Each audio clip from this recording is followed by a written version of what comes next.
വയനാട്ടിലെ ദുരിതബാധിതരെ സഹായിക്കാനെന്ന പേരിൽ കായംകുളം പുതുപ്പള്ളിയിൽ തങ്ങൾ ബിരിയാണി ചലഞ്ച് നടത്തി ലക്ഷങ്ങൾ തട്ടിച്ചു എന്ന വാർത്ത സത്യവിരുദ്ധമാണെന്ന് തണൽ ജനകീയ കൂട്ടായ്മ പ്രവർത്തകർ പറഞ്ഞു. തണൽ എന്ന സംഘടന എല്ലാ രാഷ്ട്രീയ പാർട്ടിയിലും പെട്ട ആളുകൾ ഉൾക്കൊള്ളുന്ന സംഘടനയാണ്. ചലഞ്ചുമായി ഒരു രാഷ്ട്രീയ പാർട്ടിക്കും ബന്ധമില്ലെന്നിരിക്കെ CPMനെ ബോധപൂർവം ജനമധ്യത്തിൽ അപകീർത്തിപ്പെടുത്തുക എന്ന ഉദ്ദേശത്തോടു കൂടിയാണ് ഈ കള്ളം പ്രചരിപ്പിച്ചിട്ടുള്ളതെന്നും പ്രവർത്തകർ പറഞ്ഞു. വയനാട്ടിലെ ദുരിതബാധിതരെ സഹായിക്കാനെന്ന പേരിൽ കായംകുളം പുതുപ്പള്ളിയിൽ തങ്ങൾ ബിരിയാണി ചലഞ്ച് നടത്തി ലക്ഷങ്ങൾ തട്ടിയെടുത്തു എന്ന വാർത്ത സത്യവിരുദ്ധമാണെന്ന് തണൽ ജനകീയ കൂട്ടായ്മയുടെ പ്രവർത്തകർ പറഞ്ഞു.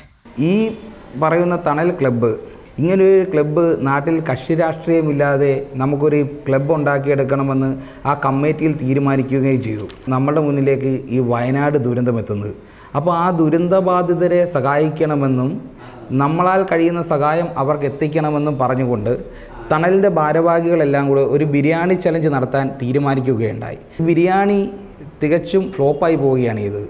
ബിരിയാണി വളിച്ചുപോയി. സ്പോൺസർഷിപ്പിലേക്ക് 28,000 രൂപ കമ്മിറ്റിക്ക് ലഭിച്ചു. പലരിൽ നിന്ന് ഇറച്ചി മേടിച്ച് തരണം, ചിക്കൻ മേടിച്ച് തരണം, പച്ചക്കറി എടുത്ത് തരണമെന്നും പറഞ്ഞതിൻ്റെ പേരിൽ 28,000 രൂപയ്ക്കടുത്ത് ഈ കമ്മിറ്റിക്ക് സ്പോൺസർ ലഭിക്കുകയും ഈ ബിരിയാണിയുടെ അഡ്വാൻസ് തുക ഓരോ വീടുകളിൽ ചെല്ലുമ്പോൾ ഇന്ന് എനിക്ക് 2 ബിരിയാണി വേണം എന്ന് പറഞ്ഞ് പൈസ തന്നത് 9,200 രൂപയാണ്.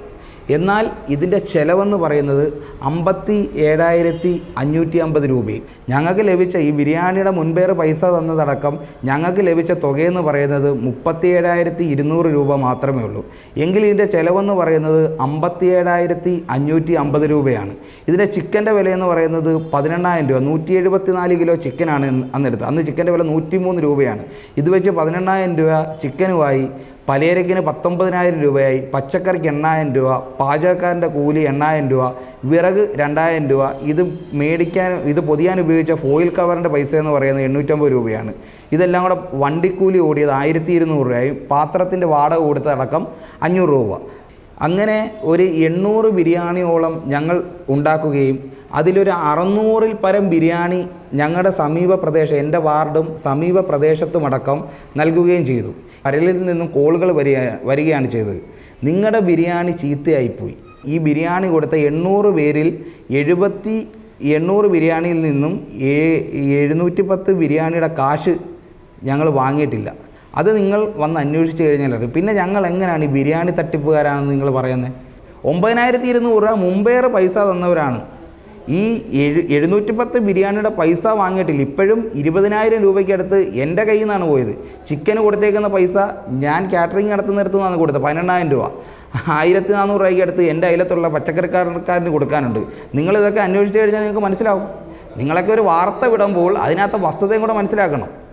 എനിക്കെതിരെ എടുത്തേക്കുന്ന ക്രൈമെന്ന് വെച്ച് കഴിഞ്ഞാൽ ചീത്ത വിളിച്ചു, മിണ്ടി, ഇതൊക്കെ വെച്ചിട്ടാണ് എനിക്കെതിരെ ക്രൈം. ആ ക്രൈം എന്ന് വെച്ചാൽ 2 കേസ് ശ്യാംലാലിനെതിരെയുള്ളതാണ്. എന്നെ കാപ്പ കേസിൽ കുടിക്കുക 2 ക്രൈം. എന്നൊരു അടിപിടി കേസൊന്നുമല്ല. നിന്നു സംസാരിച്ചു മിണ്ടി, ഇതാണ് പോലീസ് എനിക്കെതിരെ എടുത്തേക്കുന്ന ക്രൈം. എൻ്റെ ആ ക്രൈം പരിശോധിച്ചാൽ മതി. എന്നാൽ ഞാൻ ഒരു ക്രിമിനൽ കേസിലോ ഒരു അടി കേസിലോ ഒന്നും പ്രതിയല്ല. നേരത്തെ DYFI പ്രവർത്തകനായിരുന്നു ശ്യാംലാൽ. അവിടെ DYFIയുമായിട്ടുള്ള പല പ്രശ്നങ്ങളും ശ്യാംലാലിൻ്റെ വഴിവിട്ടുള്ള ബന്ധവുമായിട്ട് ബന്ധപ്പെട്ട് ഞാൻ DYFIയുടെ സെക്രട്ടറി ആയിട്ടിരുന്നിട്ടുണ്ട്, ഏരിയ കമ്മിറ്റി മെമ്പറായിട്ടിരുന്നിട്ടുണ്ട്. അന്നേരം വഴിവിട്ട ശ്യാംലാലിൻ്റെ പ്രശ്നവുമായിട്ട് ബന്ധപ്പെട്ട് ഇടപെട്ടുകൊണ്ട് നിരന്തരമായിട്ട് എന്നെ ദ്രോഹിക്കുകയാണ് ശ്യാമിനെതിരെ ചക്കോളി കേസില്ല, ലഹരി വിരുദ്ധ തട്ടിപ്പുമായിട്ട് ബന്ധപ്പെട്ട് കേസുണ്ട്. അത് മലയാള മനോരമയിൽ വാർത്തയിൽ വന്നിട്ടുള്ളതാണ്. അതിൻ്റെ ക്രൈം കൃത്യമുള്ള ഓച്ചിറ പോലീസ് സ്റ്റേഷനിൽ ഒരു വീട് ആക്രമിച്ച ക്രിമിനൽ കേസിനകത്ത് ക്രൈമുള്ളതാണ് ശ്യാം. തണൽ എന്ന സംഘടന എല്ലാ രാഷ്ട്രീയ പാർട്ടിയിലും പെട്ട ആളുകൾ ഉൾക്കൊള്ളുന്നതാണ്. ഈ സംഘടന വയനാട് ദുരിതബാധിതരെ സഹായിക്കുന്നതിന് ഒരു ബിരിയാണി ചലഞ്ച് നടത്താൻ തീരുമാനിച്ചിരുന്നു. ദേവികുളങ്ങര ഗ്രാമപഞ്ചായത്തിലെ 9ാം വാർഡിലും പരിസര വാർഡുകളിൽ നിന്നുമായി 820 ബിരിയാണിയുടെ ഓർഡറാണ് ലഭിച്ചിരുന്നത്. ഇതിൽ 9,200 രൂപ ബിരിയാണിയുടെ വിലയായി അഡ്വാൻസായി ലഭിച്ചിരുന്നു.